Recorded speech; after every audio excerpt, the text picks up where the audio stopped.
شام کے 5 بجے ہیں۔ السلام علیکم، یہ ریڈیو پاکستان ہے۔ شفیق الرحمان سے خبریں سنیے۔ اہم خبروں کا خلاصہ۔ نائب وزیر اعظم اور ہانگ کانگ کے چیف ایگزیکٹو نے معاشی اور تجارتی تعاون کو مزید مستحکم کرنے کی تجاویز پر تبادلہ خیال کیا ہے۔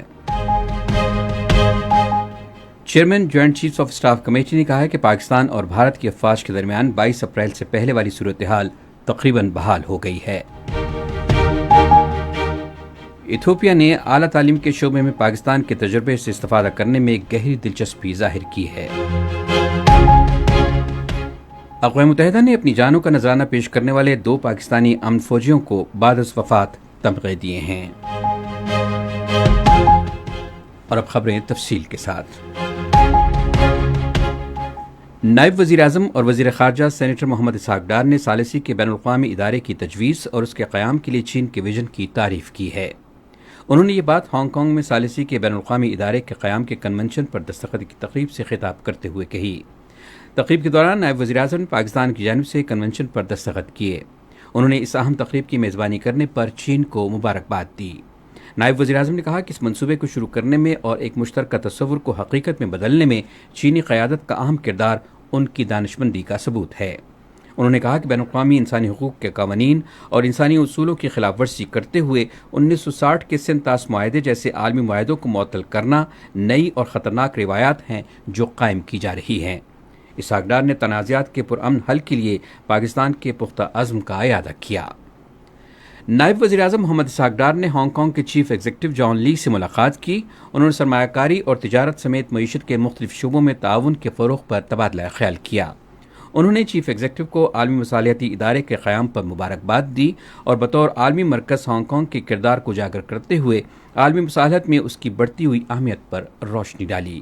نائب وزیر اعظم نے 2 طرفہ تعلقات کی مضبوطی پر ہانگ کانگ میں مقیم پاکستانی برادری کی بھی تعریف کی۔ ہانگ کانگ کے چیف ایگزیکٹو نے پاکستان کے ساتھ تعاون مزید بڑھانے کی خواہش کا اظہار کیا۔ Chairman joint chief staff committee general Sahir Shamshad Mirza نے کہا ہے کہ پاکستان اور بھارت کی افواج کے درمیان 22 اپریل سے پہلے کی صورتحال تقریباً بحال ہو چکی ہے۔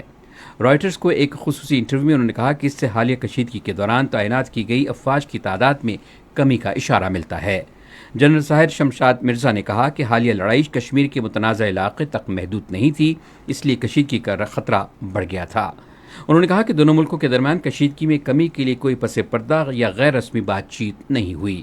انہوں نے واضح طور پر کہا کہ مسائل جنگ کے بجائے میز پر مذاکرات اور مشاورت سے ہی حل ہو سکتے ہیں۔ پاکستان میں ایتھوپیا کے سفیر ڈاکٹر جمال بکر عبداللہ نے آج اسلام آباد میں اعلیٰ تعلیمی کمیشن کے چیئرمین ڈاکٹر مختار احمد سے ملاقات کی۔ انہوں نے اعلیٰ تعلیم کے شعبے میں طرفہ تعاون کی مختلف راہوں پر تبادلہ خیال کیا۔ اس موقع پر ایتھوپیا کے سفیر نے کہا کہ ایتھوپیا اپنے انسانی وسائل کی ترقی کے لیے اعلیٰ تعلیم کے شعبے میں پاکستان کے وسیع تجربے اور معلومات سے استفادہ کرنے میں گہری دلچسپی رکھتا ہے۔ راولپنڈی کے خواتین کے ایوان صنعت و تجارت کے ایک وفد نے وزیراعظم کے معاون خصوصی ہارون اختر سے آج راولپنڈی میں ملاقات کی۔ ملاقات میں چیمبر کے لیے جگہ کے حصول، خواتین سرمایہ کاروں کو بااختیار بنانے اور ہنر پر مبنی ترقی کے اقدامات کے لیے ایکسپو ہب کے قیام پر تبادلہ خیال کیا گیا۔ ہارون اختر خان نے ان سے بات چیت کرتے ہوئے کہا کہ خواتین کو بااختیار بنائے بغیر پاکستان کی معیشت ترقی نہیں کر سکتی۔ انہوں نے کہا کہ صنعتوں اور پیداوار کی وزارت ہنرمندی کے فروغ میں تعاون کرنے اور خواتین کو بااختیار بنانے کے لیے ہنر پر مبنی ترقی کے نئے مواقع فراہم کرنے کے لیے پرعزم ہے۔ اقوام متحدہ نے 32 ممالک کے 57 فوجی، پولیس اور سویلین امن اہلکاروں کو گزشتہ سال دنیا بھر کے مشنز میں امن کے نصب العین کے لیے اپنی قیمتی جانوں کا نذرانہ پیش کرنے پر اعزازات دیے ہیں، جس میں پاکستان کے 2 امن فوجی شامل ہیں۔ اس حوالے سے اقوام متحدہ کے امن دستوں کے عالمی دن کے موقع پر ایک تقریب ہوئی۔ بعد از وفات ڈاگ ہامر خلط میڈلز حاصل کرنے والوں میں سپاہی محمد طارق اور حوالدار احسن اللہ خان شامل ہیں، جنہوں نے ابے کے لیے اقوام متحدہ کی عبوری سیکورٹی فورس میں نمایاں خدمات انجام دیں۔ پاکستان اور بنگلہ دیش کے درمیان T20 کرکٹ میچوں کی سیریز کا دوسرا میچ آج لاہور میں کھیلا جائے گا۔ میچ رات 8 بجے شروع ہوگا۔ پاکستان کو سیریز میں 1-0 کی برتری حاصل ہے۔ اسی کے ساتھ خبریں ختم ہوئیں۔ مزید خبروں اور تجزیوں کے لیے ہماری ویب سائٹ ہے radio.gov.pk اور فیس بک کے link radio Pakistan news official پر براہ راست ویڈیو اسٹریمنگ بھی ملاحظہ کیجیے۔